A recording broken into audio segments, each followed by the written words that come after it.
यह बहुत समय पहले की बात है। एक सुंदर से वन में 4 मित्र रहते थे। चूहा, कौवा, हिरन और कछुआ। अलग अलग प्रजाति के जीव होने के बाद भी उनमें बहुत घनिष्ठता थी। चारों एक दूसरे से इतना प्यार करते थे कि एक दूसरे पर जान छिड़कते थे। चारों साथ साथ खेलते, साथ ही खाते, साथ ही घूमते, घुल मिल कर रहते, खूब बातें करते। उसी वन में एक खूबसूरत सा जल का सरोवर था जिसमें वह कछुआ रहता था। सरोवर के तट के पास ही एक जामुन का बहुत बड़ा पेड़ था। उसी पेड़ पर घोंसले बनाकर कौवा रहता था।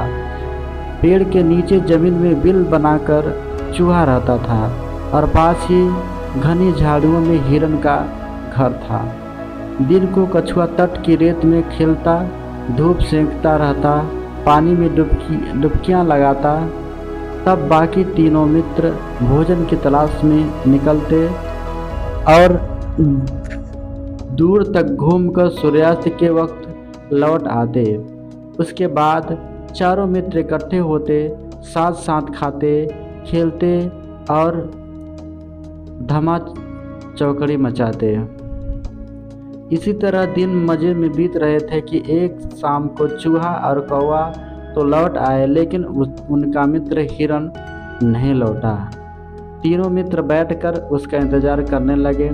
बहुत देर तक जब हिरन नहीं लौटा तो वो सब मित्र बैठकर उसका इंतज़ार करने लगे। बहुत देर तक जब हिरन नहीं लौटा तो वो सब उदास हो गए।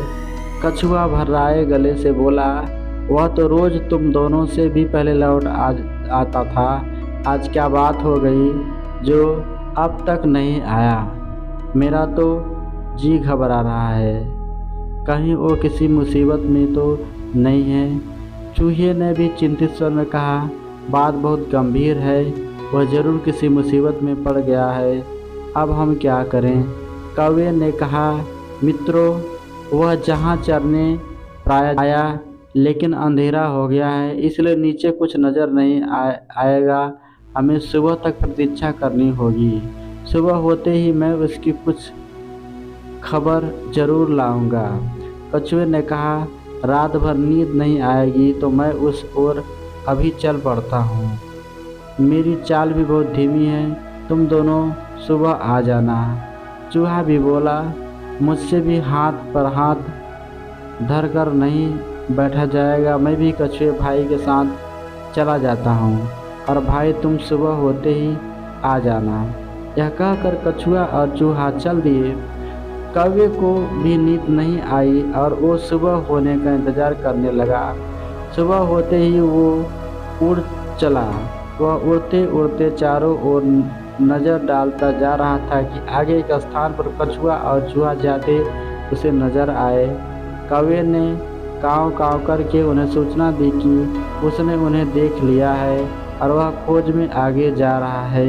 अब कौवे ने हिरन को पुकारना भी शुरू किया, मित्र हिरन, तुम कहाँ हो? आवाज़ दो दोस्त। इतने में उसे किसी के रोने की आवाज़ सुनाई दी। स्वर उसके मित्र हिरन का लग रहा था। वह उस आवाज़ की दिशा में उड़कर सीधा उस जगह पहुंचा जहां हिरन एक शिकारी के जाल में फंसा छटपटा रहा था। हिरन ने रोते हुए बताया कि कैसे एक जालिम शिकारी ने वहां जाल बिछा रखा था। दुर्भाग्यवश वह जाल नहीं देख पाया और फंस गया। हिरन ने रोते रोते कहा, वह शिकारी आता ही होगा, वह मुझे पकड़कर ले जाएगा और मेरी कहानी खत्म समझो। मित्र कौवे, तुम चूहे और कछुए को भी मेरा अंतिम नमस्कार कहना। कौवा बोला, मित्र तुम घबरा क्यों रहे हो? हम जान की बाजी लगाकर भी तुम्हें छुड़ा लेंगे। हिरन ने हताश से कहा, लेकिन तुम ऐसा कैसे कर पाओगे? वह शिकारी बहुत जालिम और शक्तिशाली है। कौवे ने अपने पंख फड़फड़ाए और अपनी योजना बताई। सुनो, मैं चूहे को पीठ पर बैठा कर ले आता हूँ। वह अपने पैने दांतों से जाल को आसानी से कुतर देगा। हिरन को आशा की किरण दिखाई दी। उसकी आंखें खुशी से चमक उठी। कौवा तेजी से उड़ा और जल्दी से वहां पहुंचा जहां की चूहा और कछुआ आ पहुंचे थे। कौवे ने समय नष्ट किए बिना बताया, मित्रों, हमारा दोस्त फिर हिरन एक दुष्ट शिकारी के जाल में कैद है। जान की बाजी लगी है। अगर शिकारी के आने से पहले हमने उसे न छुड़ाया तो वह मारा जाएगा। कछुआ घबरा गया। उसने पूछा, उसके लिए हमें क्या करना होगा? जल्दी बताओ।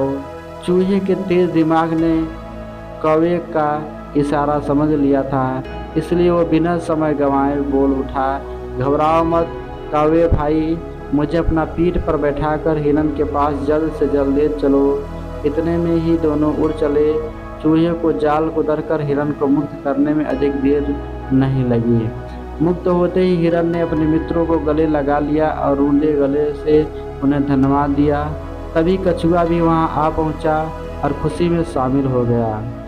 हिरन बोला, दोस्त तुम भी आ गए, मैं भाग्यशाली हूँ जिसे ऐसे मित्र मिले हैं। चारों मित्र भाव विभोर होकर खुशी से उछलने कूदने व नाचने लगे। इतने में ही हिरन चौंका और उसने मित्रों को चेतावनी दी, भाइयों देखो वह जालिम शिकारी आ रहा है, तुरंत छिप जाओ। चूहा फौरन पास के बिल में घुस गया और कौवा उड़कर पेड़ की डाल पर जा बैठा। हिरन की एक छलांग में पास की झाड़ी में जा घुसा, लेकिन कछुआ अपनी धीमी गति के कारण 2 कदम भी न जा पाया था कि शिकारी आ धमका। उसने जाल को कटा देखकर अपना माथा पीटा कि आखिर जाल में कौन सा जानवर फंसा था और यह जाल किसने काटा। यह जानने के लिए वह पैरों के निशाने के सुराग ढूंढने के लिए इधर उधर देख ही रहा था। उसकी नज़र रेंगते हुए कछुए पर पड़ी। उसकी आंखें चमक उठी। वह सोचने लगा कि वाह, भागते चोर की लंगोटी ही सही, अब यह कछुआ मेरा शिकार बनेगा और मेरे परिवार का भोजन बनेगा। उसने कछुए को उठाकर अपने थैले में डाला और जाल समेटकर चल पड़ा। कौवे ने तुरंत हिरन व चूहे को बुलाकर कहा, मित्रों, कछुए को शिकारी थैले में डालकर ले जा रहा है। चूहा बोला, हमें अपने मित्र की जान बचानी होगी और उसे उस शिकारी से छुड़ाना ही होगा, लेकिन कैसे? इस बार हिरन ने समस्या का हल सुझाया। दोस्तों, हमें चाल चलनी होगी। मैं लंगड़ाता हुआ शिकारी के आगे से निकलूंगा। मुझे लंगड़ा कर समझकर वह मुझे पकड़ने के लिए कछुए वाला थैला छोड़कर मेरे पीछे जरूर भागेगा, लेकिन वो कितनी देर तक मेरा पीछा कर पाएगा? मैं उसे दूर ले जाकर चकमा दे दूंगा। इस बीच चूहा भाई थैले को उतर कर कछुओं को आज़ाद कर देगा। ये योजना सबको अच्छी लगी थी। योजना के अनुसार हिरन जानबूझकर शिकारी के रास्ते में आ गया और लंगड़ा कर चलते हिरन को देख शिकारी की बाछें खिल उठी। वह थैला पटक कर हिरन के पीछे दौड़ पड़ा। हिरन उसे लंगड़ाने का नाटक कर घने जंगल की ओर ले गया और फिर उसे चकमा देकर कहीं ओझल हो गया। इस बीच चूहे ने अपना काम कर दिया था और अपने दोस्त कछुए को छुड़ा लिया था। शिकारी खुद से बहुत नाराज था कि आखिर हिरन हाथ नहीं लगा। अब कछुए से भी काम चलाने का इरादा बनाकर जब वह लौटा तो उसे थैला भी खाली मिला। उसमें छेद बना हुआ था। शिकारी मुंह लटकाकर खाली हाथ घर लौट गया। दोस्तों, अगर कहानी अच्छी लगी हो तो इसको लाइक, सब्सक्राइब एवं शेयर जरूर करें।